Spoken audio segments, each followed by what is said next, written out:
자, 여러분 준비되셨나요? 자, 3부 오늘 원희의 일상으로 시작해보도록 하겠습니다.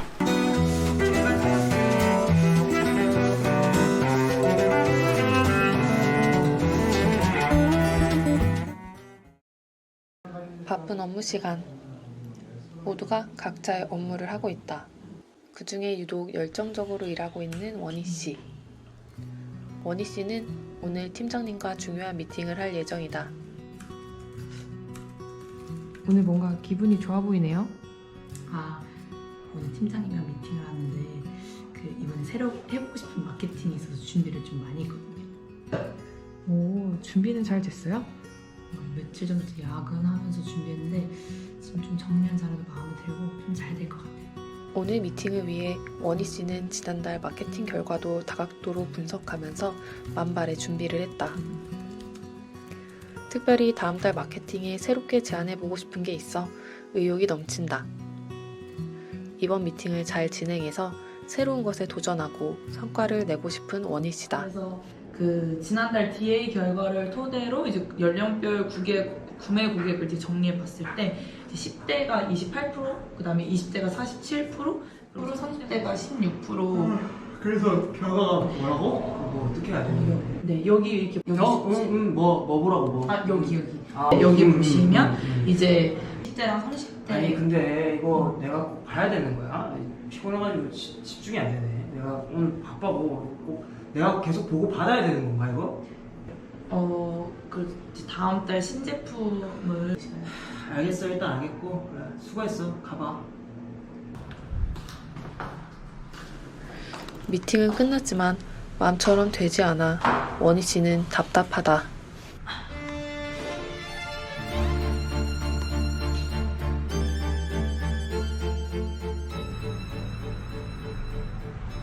왜 그래요? 그냥 뭔가 페이백은 이런 거 같아가지고 좀 잘해보려고 하는데 카푸나 핸드폰 어떤지 다음 미팅이 대체 어떻게 될지 모르겠어요. 하기 싫다 진짜. 아, 여러분 오늘 내용 여러분 좀 비슷한 경험을 좀 많이 했나봐요. 같이 좀 파이어 하신 것 같은데, 그죠? 지압봉 같은 갈비뼈를 확 그냥 찍어버려. 아니, 저런 사람이 진짜 있어요? 사실 저도 있어요. 저도 저런 상사들이랑 일해본 적 있어. 실화 구중이라고 하네? 만사가 귀찮아하는 인간들이 있다. 그죠? 그럴 수 있죠. 오늘은 의사소통에 대한 이야기입니다. 많은 분들이 의사소통에 대해서 좀 어려움도 느끼시고 또 의사소통이 쉽지 않죠. 그래서 그 내용에 대해서 좀 여러분들이 아시면 좋을 만한 내용들, 실제로 회사 생활하면서 의사소통이 가장 어려운 게 좀 어떤 건가요? 보고 타이밍, 일하는 도중에 갑자기 말을 거는 경우 많죠. 맞아요. 상대방 계속 짜증을 내요. 방향성을 못 잡고 헤맬 때 부하 팀원에게 상사분이 직접 지시할 때, 그럴 때는요, 소피님, 내가 이거를 이미 지시한 게 있는데 괜히 이 문제가 생기니까 이런 부분은 지켜주시면 좋겠다. 이렇게 꼭 피드백을 하셔야 됩니다. 자, 상사 동료에게 인정받는 의사소통 핵심 노하우. 자, 여러분들에게 의사소통에 이야기하는 데 있어서요, 이런 예시를 하나 좀 드리고 싶어요. 제가 사실 그런 얘기 많이 했는데 회사에서 인간관계 그리고 의사소통, 이 두 가지를 되게 헷갈려하는 분들이 많아요. 자, 여러분 왼쪽에, 여러분 보시기에 지금 왼쪽에 있는 사람들하고 오른쪽에 있는 사람들, 이 차이가 뭐죠? 왼쪽에 있는 사람들은 CEO예요. 의사소통을 한다고 좀 생각해보세요. 의사소통을 한다. 제가 그냥 예시로서 방송인을 예시를 들고 싶었던 건 아니고, 조금 더 편안해 보이는, 조금 더 대화하기 좋은 사람, 이미지가 좀 그렇잖아요, 그죠? 아무래도 이제 왼쪽에 있는 사람들은 좀 뭔가 까칠하고 좀 뭔가 혁신을 얘기해야 될 것 같고 뭔가 좀 어려워 보이고 뭐 이런 사람들이죠. 근데 여러분 잘 생각해보세요. 여러분이 실현을 당했어. 실현의 아픔을 겪고 있는 거예요. 그때 누구한테 위로받고 싶으세요? 다 당연히 오른쪽에 있는 사람들이겠죠. 저희 스티브 잡스한테 나 오늘 헤어졌어 이러고 싶은 사람 있어요? 그러면 저 사람은 바로 막 이러면서 바로 얘기해요. 그래서 우리가 왜 존재하는 걸 생각해야 됩니다. 막 이럴 거야. 말도 안 되는 소리를 할 거라고. 오른쪽에 있는 사람들은 한편으로 여러분과 되게 잘 얘기할 수도 있겠죠, 그죠? 근데 제가 질문을 좀 바꿔볼게요. 여러분이 가장 중요한 프로젝트를 회사에서 맡았어요. 굉장히 난이도가 높고 반드시 성공해야 되는 프로젝트야. 그러면 여러분 누구한테 조언을 받으시겠어요? 당연히 왼쪽에 있는 사람들이죠. 자, 여러분 여기에서 우리 잘 생각해보세요. 여러분은 회사에서 위로받고 교제 나누기 위해서 좋은 인간관계를 맺으려고 회사 생활하나요? 아니면 성과를 내기 위해서 회사 생활하나요? 우리는요, 회사가 좋은 인간관계는 물론 회사에서 좋은 인간관계와 내가 삶에서의 좋은 인간관계는 좀 완전 다른 거죠. 이 차이를 그냥 인정해야 돼. 그러니까 성과를 낼 수 있기에 좋은 의사소통이 필요한 거예요. 그래서 우리가 회사 생활에서 뭐 따뜻한 경청과 유쾌한 농담 뭐 이런 게 물론 있을 수도 있어요. 근데 그게 없다 하더라도 탁월한 성과, 생산적인 대화할 수 있다면 그 의사소통이 맞는 겁니다. 그리고 목표는 관계가 아닌 성과예요. 이 사람들과 의사소통을 하는 목적은 좋은 관계를 맺는 것 이상의 더 좋은 성과를 내는 것이 목적이에요. 그게 목표예요. 그래서 여러분들이 협력을 위한 의사소통, 그리고 어떻게 이것들을 이제 잘 할 것인가에 대한, 성과가 나고 있는가에 대한 의사소통, 여기가 이제 진짜 중요한 의사소통이 되겠죠. 자, 그래서 이 의사소통을 통해서 우리가 만들어야 될 건 뭐냐면요, 상호 신뢰입니다. 신뢰할 수 있는 사람들의 특징이 뭐예요? 회사에서 신뢰할 수 있는 사람의 특징? 책임을 완수하는 사람이에요. 서로 하기로 한 일을 완벽히 해내는 게 진짜 신뢰인 거예요.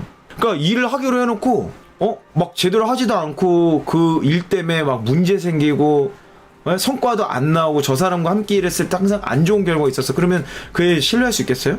그 사람과 아무리 좋은 인간관계 맺더라도 절대 일은 같이 못하겠죠. 책임을 완수하는 모습을 보지 못했으면 절대 일을 같이 하면 안 되는 거야. 그러니까 의사소통의 본질은요, 내가 맡은 책임을 완수한다라는 것과 딱 직결되어 있어요. 여러분이 책임을 완수하지 않은 상태에서 내가 다른 사람과 좋은 의사소통을 하는 거, 그걸 통해서 좋은 인간관계를 맺는 거는 좀 다른 차원으로 들어갈 수밖에 없다는 거죠. 그래서 함께 일할 때 성과가 내는 사람이 진짜 믿을 수 있는 사람이고 신뢰할 수 있는 사람인 거예요. 우리가 의사소통을 이야기하기 전에 이 책임, 신뢰라는 걸 먼저 따져봐야 됩니다. 이게 사실 어떻게 보면 가장 중요한 거예요. 우린 이 두 가지를, 의사소통은 과정이고 수단일 뿐이지 절대 목적이 될 수 없다는 걸 아셔야 됩니다. 그걸 머릿속에 일단 집어넣은 상태로 일하는 거, 의사소통하는 거를 생각해야 된다라고 보시면 좋을 것 같아요. 자, 그래서 저는 일잘러의 커뮤니케이션을 5계명으로 좀 정리를 했습니다. 이 5가지를 여러분 기억하셨으면 좋겠어요. 일 잘하는 사람들은 이 5가지 의사소통의 원칙을 지키더라. 저거는 제가 어떤 책에서 뭐 뽑아낸 게 아니고 제가 지금까지 고군분투하면서 여러 과정들을 통해서 제가 알게 된 의사소통 노하우를 5개로 정리를 해봤습니다. 첫 번째, 의사소통의 태도는 뭐냐면요, 결정하기 전에 먼저 의견을 물어보는 거예요. 이거는 기획 관련 업무할 때 굉장히 중요합니다. 꼭 기획이라고 해서 거창한 게 아니에요. 뭐 전략기획 꼭 이런 거 아니더라도 여러분들이 업무를 함에 있어서 뭐부터 할지, 뭘 나중에 할지 뭐 이런 거 있잖아요. 그런 조그마한 내용에서도 뭘 바꿀 때, 그러니까 무언가를 변경할 때 먼저 의견을 물어보는 게 굉장히 중요한 태도더라고요. 그게 그 사람을 인정하고 존중한다는 거예요. 그러니까 이것만 잘해도요, 의사소통은 굉장히 쉬워지고 의사소통을 통해서 많은 것들이 해결됩니다. 그 두 번째는 시점이에요. 시점은 뭐냐면 우려되는 사항. 그러니까 어떤 일이 막 진행될 때, 새롭게 일을 시작할 때, 이거 되게 걱정돼. 야, 이거 이렇게 해도 될까? 이거 정말 괜찮을까? 이런 고민이 있을 때 내가 딱 보니까 저거 문제 생길 것 같아. 그러면 그 전에 먼저 물어봐 주는 거예요. 근데 만약에 이 뒤에 일이 터지고 나서 이 얘기하잖아요. 그러면 딱 이렇게 들려. 내가 그럴 줄 알았다니까. 그 문제 생길 줄 알았잖아. 내가 그럴 줄 알았어. 요렇게 된다고. 요렇게. 그래서 항상 내가 새로운 일을 하거나 뭔가 우려되는 일을 할 때는 일이 터지기 전에 얘기해줘야 돼요. 먼저 짚어주는 거. 그게 굉장히 중요한 의사소통 노하우입니다. 세 번째는요, 이제 신뢰예요. 신뢰는 뭐냐면 두 번째랑 연결되는데 조언을 해준 거예요. 이런 일을 할 때 이거 조심해야 돼요. 이런 것도 꼭 체크해야 돼요. 라고 조언을 해줬는데 이 사람이 놓치고 있을 것 같아. 그러면 한 번 더 물어봐 주는 거예요. 그때 제가 말씀드린 거 잘 되고 있는 건가요? 어때요? 이렇게 한 번 더 물어봐 주는 거. 나는 말했으니까 이제 네가 알아서 해. 그렇게 하면 안 되고 한 번 더 물어봐 주는 거. 이게 신뢰감을 높이는 굉장히 중요한 의사소통 노하우예요. 자, 네 번째 방식인데요. 특히 안 좋은 얘기, 갈등, 마찰, 오해가 있을 때, 뭔가 내가 말하는 대로 상대방이 잘 이해가 잘 안 되고 어려움을 겪을 때는요, 꼭 1대1로 대면 커뮤니케이션 해야 됩니다. 이 1대1 커뮤니케이션이 사실 진짜 중요하거든요. 진짜 중요한 건데 많은 분들이 이거를 놓치는 경우가 많더라고요. 1대1 의사소통을 해야 될 타이밍이 언제냐면 중요한 기획을 바꿀 때, 그 사람에게 일을 맡길 때, 그리고 그 사람과 함께 뭔가 새로운 일을 시작할 때, 그리고 끝나고 와서 마칠 때 피드백 미팅, 이런 거는요 꼭 1대1로 대면 커뮤니케이션 하는 게 중요합니다. 5번째, 마지막으로 관점을 심어주는 의사소통이 뭐냐면 상대방이 진짜 지쳐있을 때예요. 상대방이 진짜 지쳐있을 때 당신이 하고 있는 일이 얼마나 중요하고 의미 있고 그 일을 통해서 기대되는 게 뭔지를 한 번만 딱 짚어주잖아요. 그럼 그 사람이 엄청난 힘을 얻습니다. 그 힘을 얻을 때 그 사람은 여러분 편이 되는 거예요.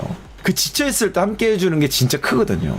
자, 그래서 상사와의 의사소통. 저 5가지 의사소통의 계명이 5계명이라고 했죠? 이 5계명이 모든 사람과의 의사소통에 있어서 유념해 주시면 좋을 만한 내용이고요. 지금부터 말씀드릴 거는 상사와의 소통을 잘하기 위한 내용입니다. 정말 중요한 내용이죠. 그걸 많은 분들이 어려워하시는데요. 상사와의 소통을 어렵게 만드는 여러분의 마인드가 3가지 있어요. 여러분들이 이 생각을 하면, 이 생각에 사로잡히면 상사분들하고는 굉장히 관계가 어려워질 수 있습니다. 근데 여기서 되게 제가 미리 말씀드리고 싶은 건요, 간혹 가다가 진짜 인성 거지 상사들도 있어요. 하지만 그럼에도 불구하고 일반적으로는 이런 관점을 가지고 여러분들이 가시면 좋다 라는 것들을 먼저 말씀을 좀 드릴게요. 그리고 상사에게 꼭 맞추라는 얘기는 아니에요. 처음에 제가 서두에 의사소통을 잘하는 방법은 나를 포기하고 나의 어떤 욕구와 니즈를 잠시 내려놓고 상대방의 니즈에 맞추면 끝난다 이렇게 얘기했잖아요. 근데 꼭 그 얘기만은 아니에요. 상사와 좋은 관계, 신뢰관계를 맺으면 여러분들 회사 생활은 굉장히 편합니다. 회사 생활이 굉장히 쉬워질 수 있어요. 그것 때문에 제가 이거를 강조 드리는 거라는 거 다시 한번 좀 말씀드리면서 3가지 포인트 좀 말씀드릴게요. 많은 분들이 이런 생각을 해요. 상사는 나를 알아야 돼. 나의 상황에 대해서 알아야 돼. 내가 뭐 때문에 힘들어하고 내가 지금 어떤 어려움을 겪고 있고 이 과정 속에서 어떻게 지금 도움을 줘야 되고 이렇게 생각을 하는데, 나는 상사를 몰라도 된다고 생각하는 거. 나는 상사를 몰라도 된다고 착각하는 거. 이게 쌍방 똑같은 거거든요. 여러분이 상사에게 원하는 만큼 상사가 여러분에게 원하는 게 똑같은 거예요. 이 의사소통은요, 이게 마주쳐야 박수가 나는 거거든. 근데 이게 안 맞으면 계속 어느 한쪽이 이게 안 되면요, 이게 소리가 안 나는 거야. 그러니까 여러분도 상사에 대해서 연구해야 돼요. 그러니까 여러분들이 상사에게 대한 불만들 있죠? 그럼 한번 적어봐. 뭐가 불만인지. 왜 이렇게 상사는 나한테 이렇게 짜증내고, 인성 거지 같고, 막 이러는가? 근데 상사 입장에서 여러분이 어떨지를 한번 좀 그것도 한번 생각해 보세요. 이 양쪽이 다 중요하거든요. 여러분, 제가 리더십 교육을 해보잖아요. 리더십 교육 해보면요, 상사들이 일 때문에 힘들어하는 경우는 거의 없어요. 상사들이 힘들어하는 대부분은 사람입니다. 팀원들이 진짜 힘들어. 팀원들이. 그러니까 여러분이 힘든 만큼 상사도 힘들 수 있다라는 거를 한번 염두에 둬보세요. 그것만 있어도 제가 보기에는 아주 큰 오류는 범하지 않을 수 있다라고 좀 말씀을 드리고 싶어요. 2번째는 이런 거예요. 이런 생각을 많이 해. 아니, 어제는 이렇게 하라고 해놓고 왜 또 오늘 왜 이랬다 저랬다야? 막 이런 경우가 많아요. 이게 뭐 프로젝트를 하다가 일하다가 보면 그런 경우가 많은데, 이게 왜 그러냐면요, 상사들도, 제가 조금 이때는 상사 편을 좀 들어드려야 되는데, 상사도 일을 잘 모르는 경우가 많아요. 상사라고 해서 모든 걸 다 하는 게 아니야. 그리고 상사라고 해서 모든 면에서 전략이 있는 게 아니에요. 그러니까 자기도 잘 모르겠으니까 이렇게 좀 해보면 어떨까, 저렇게 좀 해보면 어떨까 라고 이렇게 그냥 제시를 하는 거거든. 이거를 시계추 경영 방식이라고 합니다. 그래서 저도 이제 되게 자주 이러는데, 한번 이쪽으로 쭉 가봤다가 답이 안 나오잖아? 그럼 반대편으로 쭉 가봐. 이제 이 과정에 있는 부하 직원이 진짜 미쳐버리겠는 거예요. 근데 그거를 부하 직원, 정말 유능한 부하 직원은 왜 이렇게 하는지를 한번 물어봅니다. 그걸 물어보는 것 자체가 달라요. 그랬을 때 상사도 잘 모르겠지만 자기가 잘 몰라서 이러는 건지 모를 때도 있어요. 저도 가끔씩 그럴 때 있거든요. 그래서 저희 직원은 근데 되게 성숙하고 저를 잘 아니까 저한테 와서 얘기를 해요. 아니, 대표님이 이렇게 얘기하셨고 이렇게 얘기하셨는데 이거 솔직히 좀 어떻게 될지 잘 모르겠다. 어려움이 있다. 왜 이렇게 얘기하시는, 일부러 그러시는 거냐? 그렇게 물어보면 저도 가끔씩 나도 좀 생각을 해봤는데 이 부분에 대한 확신이 없어서 이렇게 얘기했던 것 같아. 이렇게 되는 거죠. 저희는 서로 신뢰관계가 있으니까 이렇게 얘기해서 좀 마음이 힘들었는데 왜 이러시는지 이해가 됐습니다 라고 이제 합을 맞춰가는 의사소통을 꼭 합니다. 그 과정에서 이제 서로 신뢰관계가 더 생기는 거예요. 그래서 여러분들도 좀 이렇게 상사가 좀 왔다 갔다 할 수 있어요. 또 그 상사도 그 위에 또 상사가 있잖아요. 그 상사의 말 한마디 또 왔다 갔다 할 수밖에 없어. 그런 어려움이 모든 상사들이 가지고 있다는 걸 그냥 기억하시면 돼요. 그냥 이것만 적어 놓으시고, 우리 상사가 지금 뭐 때문에 저렇게 막 말을 바꾸는지를 한 번만 좀 생각을 해보면 조금 이해가 될 수도 있다. 3번째는 뭐냐면요, 상사가 만능 슈퍼맨인 줄 아는 경우가 있어요. 아니, 팀장이면 다 알아야지. 팀장인데 왜 개뿔 하나도 몰라? 업무 지침 정확하게 줘야지. 왜 맨날 말 바꾸고 이러고 있는 거야? 이렇게 생각하시는 경우가 있어요. 그런 경우는 딱 그렇게 생각하는 여러분 같은 부하 직원을 만나시기 바랍니다. 그러면 여러분 많은 게 해결이 돼요. 그 순간 아 그랬구나. 그래서 그때 팀장님이 그러셨구나 이런 생각을 하게. 이게요 여러분 그 사람도 사람이야. 완벽한 사람은 없어요. 그래서 여러분들도 그냥 상사가 뭘 잘 모르는 것 같다 그럼 욕을 하지 말고 같이 뭐를 학습하는 요 마음 하나만 딱 있으면 일단 좋은 관계가 생깁니다. 그 마음 하나만 그 생각 하나만 가지고 의사소통이 뚫려요. 이 생각이 뚫려 진짜야. 그게 서로 간에 신뢰하고 서로 간에 같이 돌파하는 한 팀이 되는 진정한 의사소통이에요. 제가 항상 여러분 편이잖아요. 근데 가끔씩 요렇게 또 상사 편에서 여러분 얘기를 해줘야 여러분들이 성장할 수 있어. 제가 처음에 의사소통의 본질을 얘기했죠. 상대방을 이해하려고 하는 거. 상대방을 내가 수용하려고 하는 마음이 의사소통의 시작이에요. 데일 카네기 인간관계론을 읽어보면요. 다 그 얘기입니다. 상대방에 대한 이해를 해야 의사소통이 뚫리는 거지. 상대방에 대한 이해를 안 하고 그렇죠. 정 PD님 정답이에요. 상대방을 이해하려는 노력을 하지 않으면요. 우리는 그냥 여러분이 극혐하시면 결국 꼰대가 돼요. 여러분도 꼰대가 됐으니까 슈퍼 꼰대가 된다니까. 그래서 더 빨리 되냐 좀 천천히 되냐의 차이지 내가 상대방을 그 꼰대들조차도 이해하려고 하면요. 여러분들은 절대 꼰대가 안 돼요. 이게 핵심입니다. 의사통의 핵심은 상대방을 이해하려고 그걸 수용하려고 하고 그 안에서 새로운 도전을 하려고 하는 거. 이게 제일 중요한 거라는 걸 여러분 잊지 마셨으면 좋겠습니다. 상사 유형별로 의사소통 스타일이 있어요. 여러분 이거 이해를 했으면 좋겠는데 그 상사가 결과만 보고하길 바라는 사람이 있어요. 저 같은 사람. 그리고 어떤 상사는요 굉장히 과정을 궁금해하는 상사들이 있어요. 프로세스형 상사들, 분석형 상사 뭐 이런 사람도 있어요. 그런 사람한테 과정을 보고 안 하잖아요. 그러면 엄청 욕먹어. 그리고 결과 중심의 보고받기를 원하는 상사는요 일단 두 가지씩부터 무조건 얘기해야 돼. 결과를 얘기하는 과정 얘기하면 연락 깨져요. 여러분 이걸 일단 파악을 해야 돼. 우리 상사는 결과 중심이냐 과정 중심이냐 이걸 파악하고 거기에 맞게 의사소통하셔야 돼요. 두 번째 사람 중심이냐 일 중심이냐. 사람 중심인 상사한테는요 내가 느꼈던 감정 그리고 내가 성장했던 포인트 내가 어려움을 느꼈던 점들 이런 것들을 먼저 보고해야 돼요. 이런 거 중점으로 먼저 얘기해야 돼. 근데 일 중심인 상사는요 일단 여러분은 관심이 없어. 여러분한테 관심이 없고 일이 되는가가 중요해. 그 사람한테는 내 감정 따윈 얘기하면 안 돼. 감정을 얘기하면 그때부터 막 짜증이 나. 그런 거 얘기하지 말고 그냥 아주 그냥 좀 차갑지만 일 얘기만 하세요. 세 번째는 상사가 막 불도저파가 있어요. 막 추진하는 사람이 있고 프로세스를 설계하는 유형이 있어요.